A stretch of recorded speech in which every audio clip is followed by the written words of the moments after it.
2022년 7월 18일 새벽 5시, 동해 먼바다 한가운데에 떠있는 초호화 요트 한 척이 해양경찰의 레이더에 걸렸다. 배의 이름은 심연호였다. 길이 45m에 이르는 이 거대한 요트는 오대양그룹 회장 박태식의 개인 소유였다. 평소라면 환하게 불을 밝히고 음악 소리가 흘러나와야 할 갑판은 죽음처럼 고요했다. 해양경찰 순시선이 다가가 무전을 보냈지만 응답이 없었다. 결국 경비대원들이 직접 배에 올랐다. 갑판에 첫 발을 디딘 대원은 곧바로 얼어붙었다. 갑판 한쪽에 검붉은 핏자국이 넓게 번져 있었다. 핏자국은 마치 누군가를 끌고 간 흔적처럼 배점까지 이어졌다. 선장실 문은 활짝 열려 있었고 안은 텅 비어 있었다. 항해일지가 펼쳐진 채 책상 위에 놓여 있었는데 마지막 몇 페이지가 알 수 없는 기호로 가득했다. 배 안에는 선원도 승객도 단 한 명도 없었다. 박태식 회장도 그를 수행하던 비서도 선장도 항해사도 전부 사라졌다. 마치 배 전체가 유령선이 되어버린 듯했다. 뉴스는 그날 오전부터 전국을 뒤흔들었다. 오대양 그룹은 한국 최대 수산물 가공 및 해운업체 중 하나였고 박태식 회장은 재계에서도 손꼽히는 거물이었다. 그런 인물이 자신의 요트에서 흔적도 없이 사라진 것이다. 경찰은 즉시 수사본부를 꾸렸지만 사흘이 지나도록 단서를 잡지 못했다. 바다는 넓고 깊었으며 시신도 생존자도 떠오르지 않았다. 박태식의 외아들 박준영은 사건 발생 닷새째 되는 날 마포구 합정동 골목 안쪽의 한 빌딩을 찾았다. 50층짜리 건물의 맨 위층 전체를 사용하는 강력 탐정 사무소였다. 창문에는 고급스러운 금속 간판이 걸려 있었다. 강혁 탐정 사무소. 박준영은 엘리베이터에서 내리자마자 넓은 로비를 보고 잠시 멈춰 섰다.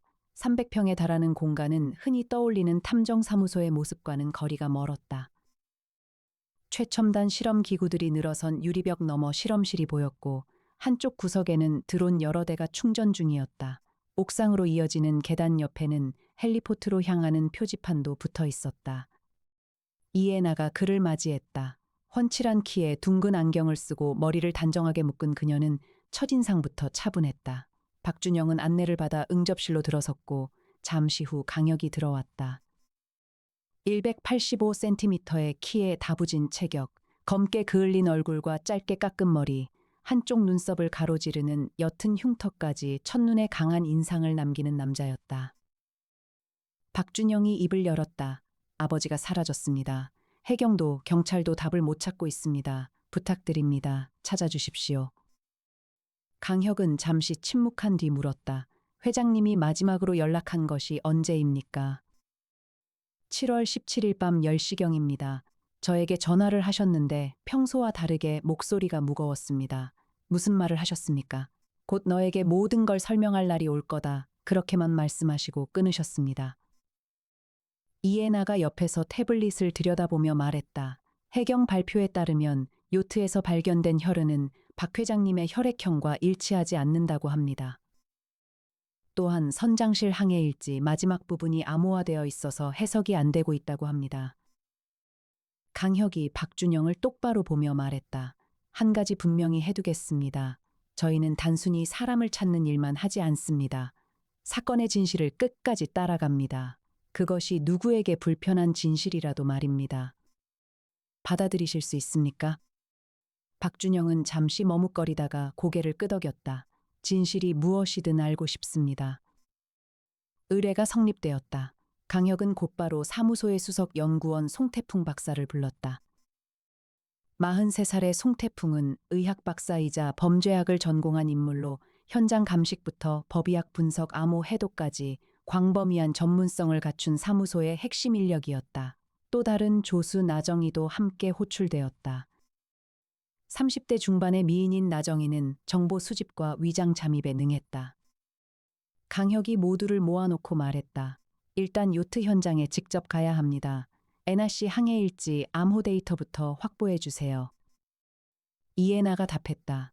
이미 해경 측에 협조 요청을 넣었습니다. 탐정님, 2시간 안에 받을 수 있을 겁니다. 그날 오후 사무소의 무인 자율주행차가 강혁과 이에나를 강원도 동해항으로 실어 날랐다. 차 안에서 이에나는 노트북을 펼쳐 인공지능 세종을 호출했다. 세종은 사무소가 보유한 최신 인공지능 시스템으로 방대한 데이터 분석과 패턴 인식에 특화되어 있었다. 세종아 5대양 그룹 박태식 회장 관련 과거 사건 기록을 모두 검색해줘. 세종의 음성이 차분하게 흘러나왔다. 검색 중입니다. 박태식 회장과 관련된 공개 기록은 총 237건입니다. 그중 특이사항으로 분류되는 것은 12년 전 발생한 5대양 그룹 해양 플랜트 가스 누출 사고입니다. 해당 사고로 연구원 5명이 사망했으며 당시 회사 측은 설비 노후화가 아닌 작업자 과실로 결론지었습니다. 유족 측의 이의 제기가 있었으나 받아들여지지 않았습니다. 강혁이 이해나를 돌아보며 말했다. 12년 전이라 묘하게 마음에 걸리는군요. 이해나가 안경을 고쳤으며 답했다. 우연일 수도 있지만 탐정님 말씀처럼 짚어볼 필요는 있어 보입니다. 사망자 명단도 받아볼까요? 부탁합니다. 세종아 그 사고의 사망자 명단과 유족 정보를 정리해줘. 잠시 후 세종이 답했다. 사망자는 김도현, 이준호, 박상우, 정민기, 그리고 한세진입니다. 한세진 연구원의 경우 유족으로 여동생 한세인이 등록되어 있습니다만 한세인의 최근 행적은 추적이 어렵습니다. 2018년 이후 공식 기록이 거의 남아있지 않습니다. 강혁의 눈빛이 날카로워졌다. 사람이 갑자기 기록에서 사라진다는 것은 보통 두 가지 의미입니다. 죽었거나 숨었거나. 이해나가 말했다. 계속 추적해 보겠습니다, 탐정님. 차는 곧 동해항에 도착했다. 항구에는 이미 통제선이 둘러쳐 있었고 심연호는 부두에 정박된 채 감식이 진행되고 있었다. 강혁과 이해나는 해경 측 협조 공문을 제시하고 배에 올랐다. 배는 생각보다 훨씬 컸다. 선실은 셋이었고 갑판은 2층 구조였다. 강혁은 갑판에 들어서자마자 평소의 버릇대로 시선을 움직였다. 있는 것 없는 것 어색한 것의 순서였다. 핏자국은 이미 사진으로 본 그대로였다. 그런데 강혁의 시선이 한 곳에 멈췄다. 이해나 씨, 이 핏자국 좀 보세요. 끌려간 자국이라기엔 너무 일정합니다. 이해나가 가까이 다가와 무릎을 굽히고 자국을 살폈다. 그녀는 작은 휴대용 분석기를 꺼내 표면을 긁어 시료를 채취했다. 잠시 후 결과를 확인하고는 미간을 좁혔다. 탐정님, 이 혈흔은 인위적으로 흩뿌려진 것 같습니다. 낙하 패턴이 자연스럽지 않습니다. 누군가 부상을 입어서 흘린 피가 아니라 의도적으로 만든 흔적일 가능성이 높습니다. 강혁이 고개를 끄덕였다. 그렇다면 이건 처음부터 우리에게 보여주기 위한 무대였다는 뜻이군요. 두 사람은 선장실로 향했다. 항해 일지가 그대로 놓여 있었다. 마지막 몇 페이지의 글씨는 평범한 문자가 아니었다. 알 수 없는 기호와 숫자가 뒤섞여 있었다. 이해나가 사진을 찍어 세종에게 전송했다. 세종아, 이 암호 패턴 분석 가능해. 분석 중입니다. 잠시 기다려 주십시오. 강혁은 선장실을 천천히 둘러보았다. 책상 서랍을 열어보니 평범한 항해 도구들 사이에 작은 메모지가 끼워져 있었다. 메모지에는 손글씨로 짧은 문장이 적혀 있었다. 진실은 가라앉지 않는다. 강혁이 메모를 들고 이해나에게 보여주었다. 이해나의 표정이 굳었다. 이건 단순 사고나 실종이 아니라 누군가의 메시지군요. 그렇습니다. 그리고 이 메시지를 남긴 사람은 우리가 이걸 발견할 거라는 걸 알고 있었습니다. 선원 명단을 확인하던 중 흥미로운 사실이 드러났다. 항해사로 등록된 인물의 이름이 김도윤이었는데 그의 인적사항 중 일부가 최근 1년 사이에 새로 등록된 것이었다. 마치 누군가 새로운 신분을 만들어낸 것처럼 보였다. 강혁이 중얼거렸다. 김도윤, 이 이름도 한번 파봐야겠군요. 그날 밤 사무소로 돌아온 강혁과 이해나는 송태풍 박사와 함께 회의실에 모였다. 세종이 그동안 분석한 결과를 화면에 띄웠다. 항해일지의 암호는 단순 치환 암호였습니다. 해독한 결과는 다음과 같습니다. 그들은 죽었지만 아무도 책임지지 않았다. 이제는 다르다. 회의실에 무거운 침묵이 흘렀다. 송태풍이 안경을 고쳤으며 입을 열었다. 강혁 씨, 이건 명백히 12년 전 가스 누출 사고와 연결되어 있습니다. 누군가 그 사고의 진실을 알고 있고 지금 그것을 세상에 알리려 하고 있어요. 강혁이 팔짱을 끼며 말했다.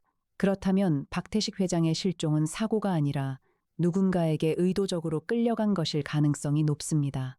혹은 이에나가 강혁의 말을 받았다. 혹은 스스로 사라진 것일 수도 있습니다. 탐정님, 회장이 아들에게 한 마지막 말을 떠올려 보세요. 곧 모든 걸 설명할 날이 올 거다. 이건 협박당하는 사람의 말투가 아닙니다. 강혁의 눈빛이 깊어졌다. 일리 있는 말입니다. 박 회장이 이 모든 상황을 알고 있었고 스스로 동참했을 가능성도 배제할 수 없겠군요. 회의는 늦은 밤까지 이어졌다. 다음 날부터 본격적인 수사가 시작되었다. 나정희는 오대양 그룹 내부 인맥을 활용해 12년 전 사고 당시 관계자들을 추적하기 시작했고, 송태풍은 항해 일지의 추가 암호와 요트에 남은 미세 증거들을 정밀 분석하기로 했다. 강혁과 이해나는 한세인이라는 이름의 행적을 쫓기로 했다. 한세인을 추적하는 일은 생각보다 어려웠다. 2018년 이후 모든 공식 기록이 끊겨 있었다. 주민등록상 주소지는 오래된 빈집이었고 은행 계좌도 휴면 상태였다.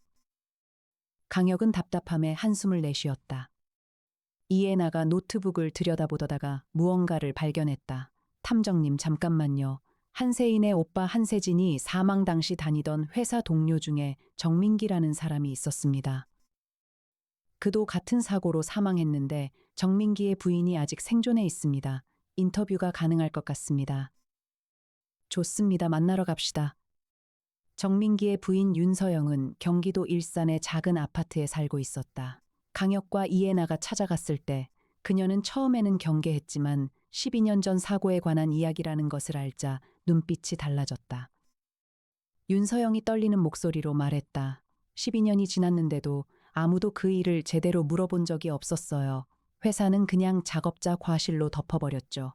제 남편은 그날 분명히 설비 점검 요청을 3번이나 올렸어요. 보고서가 다 있었는데 회사가 그걸 은폐했습니다.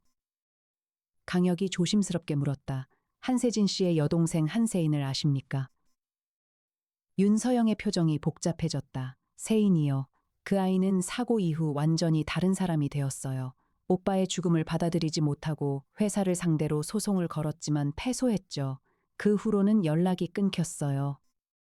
마지막으로 본 게 4년 전쯤인데 그때 그녀가 이런 말을 했어요. 법이 해결하지 못하면 다른 방법을 찾아야 한다고. 이해나와 강혁은 서로를 바라보았다. 같은 생각이 두 사람의 머릿속을 스쳤다. 윤서영이 이어 말했다. 세인이는 화학을 전공했어요. 오빠처럼요. 그리고 보니 한 가지 더 기억나는 게 있는데 그녀가 한동안 해양 관련 자격증을 따려고 한다는 얘기를 들었어요. 선박 관련 자격증이었던 것 같아요.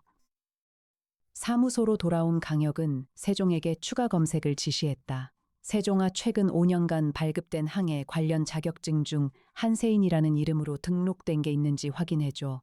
동시에 신분을 바꾼 흔적도 함께 살펴봐줘. 세종이 잠시 후 보고했다.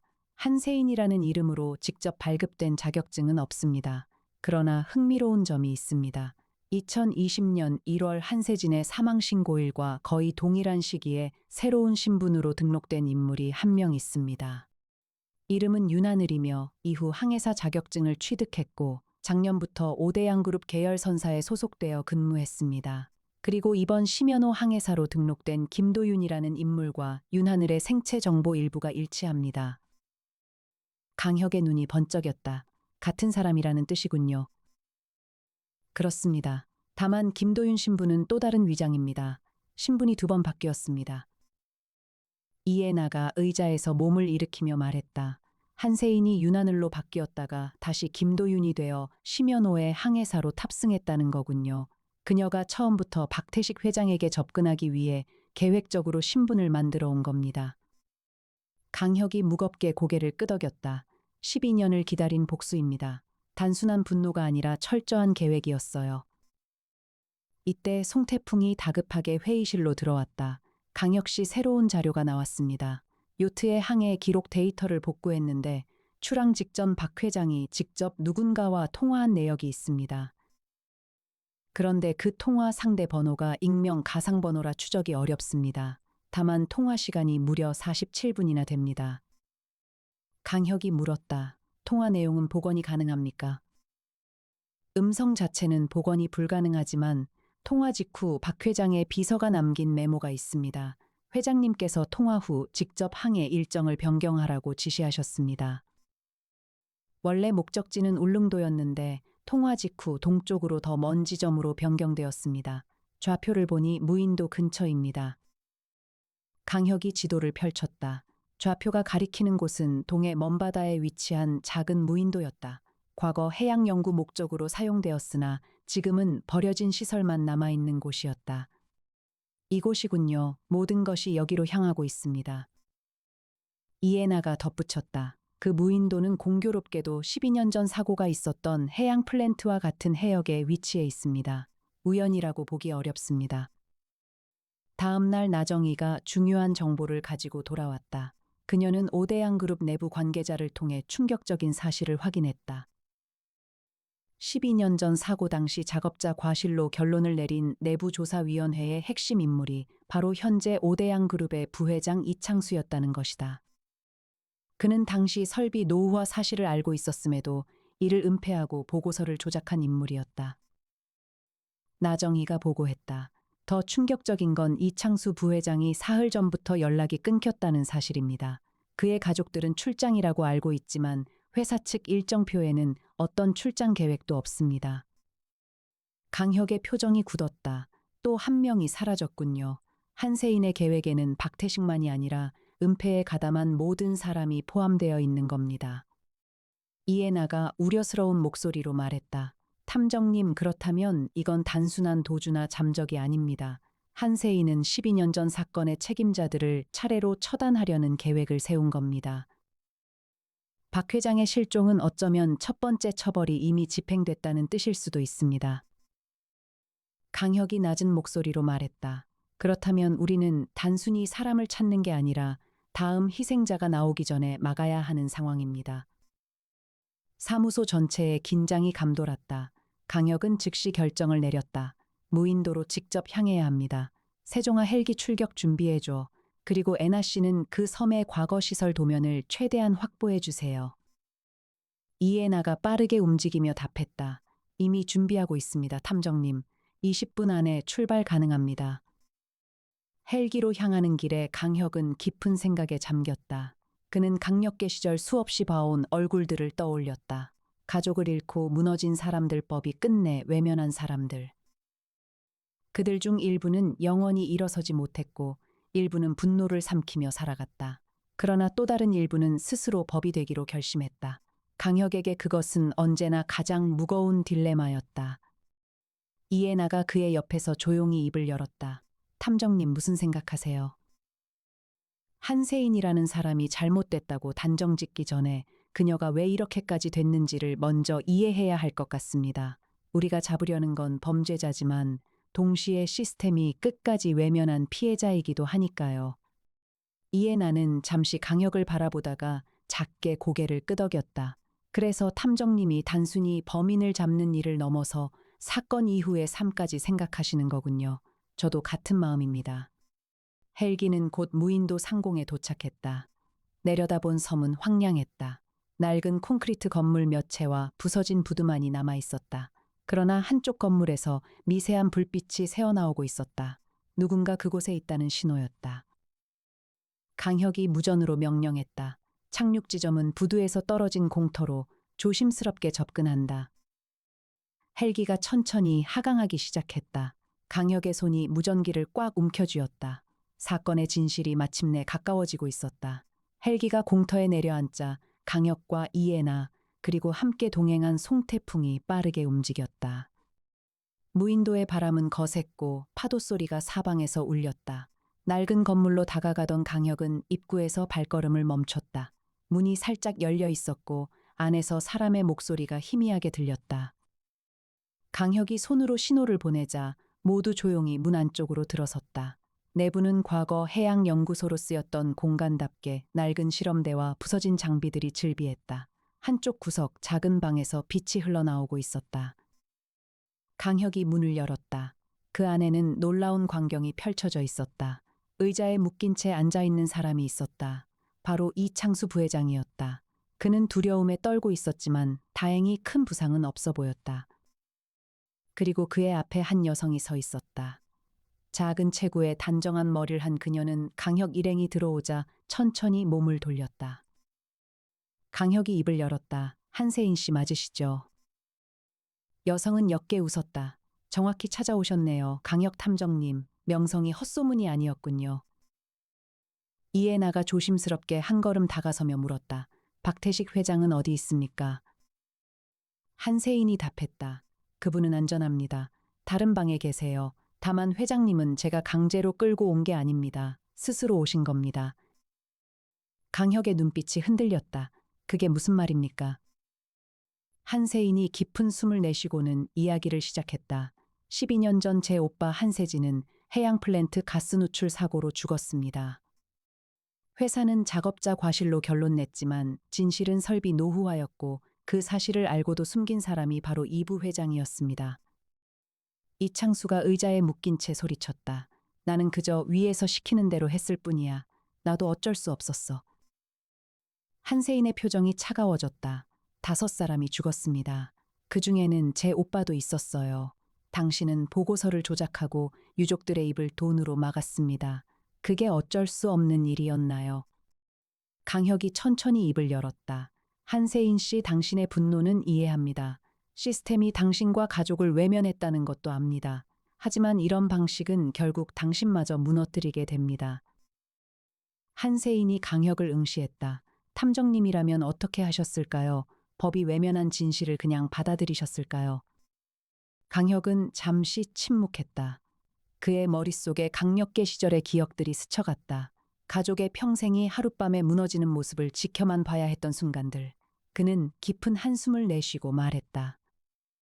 저도 그 마음을 압니다. 그러나 정의를 스스로 만드는 순간 당신도 가해자가 됩니다. 당신이 진정으로 원하는 게 무엇인지 다시 생각해 보세요. 단순한 처벌입니까? 아니면 진실을 세상에 알리는 것입니까? 그 순간 다른 방에서 문이 열리는 소리가 났다. 박태식 회장이 천천히 걸어 나왔다. 그는 생각보다 건강한 모습이었고 표정에는 묘한 안도감이 묻어 있었다. 박태식이 입을 열었다. 강탐정 미안하게 됐소. 모든 게 내 결정이었소. 강혁이 놀란 얼굴로 물었다. 회장님 무슨 뜻입니까? 박태식이 깊게 숨을 내쉬고 이야기를 시작했다. 한 달 전 한세인 씨가 나를 찾아왔소. 처음엔 협박이라고 생각했지만 그녀가 보여준 자료를 보고 나는 큰 충격을 받았소. 나는 그동안 이 부회장이 사고를 작업자 과실로 정리했다고만 알고 있었지. 설비 노후화 사실을 은폐했다는 건 전혀 몰랐소. 진실을 알고 나니 도저히 그냥 넘어갈 수 없었소. 강혁이 물었다. 그래서 스스로 실종을 위장하신 겁니까? 그렇소. 회사 내부에는 이 부회장과 결탁한 세력이 여전히 많소. 정상적인 방법으로는 진실을 밝히기 어려웠소. 그래서 한세인 씨와 함께 계획을 세웠소. 내가 사라지면 회사가 흔들릴 거고 그 혼란 속에서 이 부회장의 죄도 함께 드러날 거라고 생각했소. 이해나가 차분히 말했다. 그렇다면 항해일지에 남긴 메시지와 핏자국도 모두 계획된 거였군요. 박태식이 고개를 끄덕였다. 핏자국은 동물의 피였소. 사람들의 시선을 끌기 위한 장치였지. 진짜 목적은 이 부회장을 이곳으로 유인해서 모든 진실을 자백받는 것이었소. 강혁이 물었다. 이 부회장은 자백했습니까? 한세인이 답했다. 아직 완전히는 아닙니다. 하지만 이제 거의 다 됐습니다. 모든 정황 증거와 당시 내부 보고서 원본을 이미 확보했습니다. 회장님과 제가 직접 이 부회장과 대화하면서 그 과정을 모두 녹화했습니다. 강혁이 잠시 생각에 잠겼다가 말했다. 그렇다면 이건 더 이상 실종 사건이 아니라 자수와 고발의 문제입니다. 한세인 씨, 이제 더 이상 숨어 지낼 필요 없습니다. 모든 증거를 정식으로 검찰에 제출하고 법적 절차를 따르는 게 맞습니다. 한세인의 눈에 눈물이 차올랐다. 12년 동안 단 한 번도 정식으로 제 말을 들어준 사람이 없었습니다. 법은 늘 힘 있는 사람들 편이었어요. 강혁이 진지하게 말했다. 이번엔 다를 겁니다. 제가 직접 보증하겠습니다. 그리고 제 형이 검찰청 고위직에 있습니다. 공정한 수사가 이루어지도록 제가 끝까지 지켜보겠습니다. 이때 강혁의 휴대폰이 울렸다. 형 강민혁이었다. 강혁이 전화를 받았다. 혀가 거기 상황이 어떻게 됐어? 내가 검찰 쪽에 미리 손 써놨다. 오대양 그룹 비리 의혹 관련 특별수사팀이 곧 꾸려질 거야. 강혁이 답했다. 형 마침 잘 됐다. 여기 결정적인 증거와 증인이 있어. 지금 바로 정식 수사 절차로 넘어갈 수 있을 것 같아. 전화를 끊은 강혁이 한세인을 바라보며 말했다. 들으셨죠? 이제 정당한 절차로 진실을 밝힐 차례입니다. 당신의 오빠와 희생자들의 죽음이 헛되지 않도록 제가 끝까지 돕겠습니다. 한세인은 한동안 말없이 서 있다가 마침내 무릎을 꿇듯 주저앉으며 흐느꼈다. 12년의 무게가 한순간에 무너져 내리는 듯했다. 이해나가 다가가 조용히 그녀의 어깨를 감쌌다. 이창수는 결국 모든 사실을 인정했다. 그는 그 자리에서 무너지듯 자백했다. 설비 노후화를 알고 있었음에도 비용 절감을 위해 보고서를 조작했다는 사실이었다.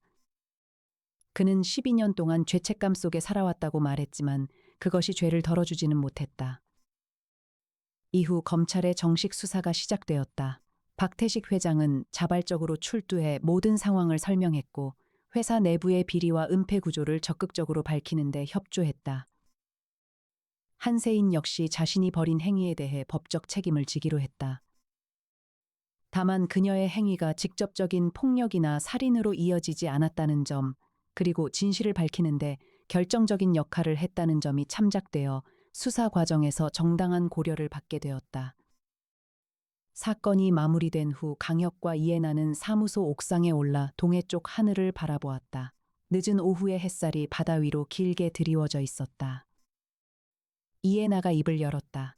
탐정님, 이번 사건은 유독 마음이 무거웠어요. 강혁이 작게 고개를 끄덕였다. 그렇습니다. 법이 모든 진실을 다 품을 수는 없습니다. 그래서 우리 같은 사람들이 그 틈을 메워야 하는 거겠죠. 그러나 동시에 누구도 스스로 법이 되어서는 안 됩니다. 한세인 씨가 보여준 건 정의에 대한 갈망이었지만 동시에 위험한 경계이기도 했습니다. 이해나가 강혁을 바라보며 말했다. 탐정님이 끝까지 그녀를 막지 않고 설득하신 게 인상적이었어요. 대부분의 사람이라면 그냥 범인으로 체포했을 텐데요.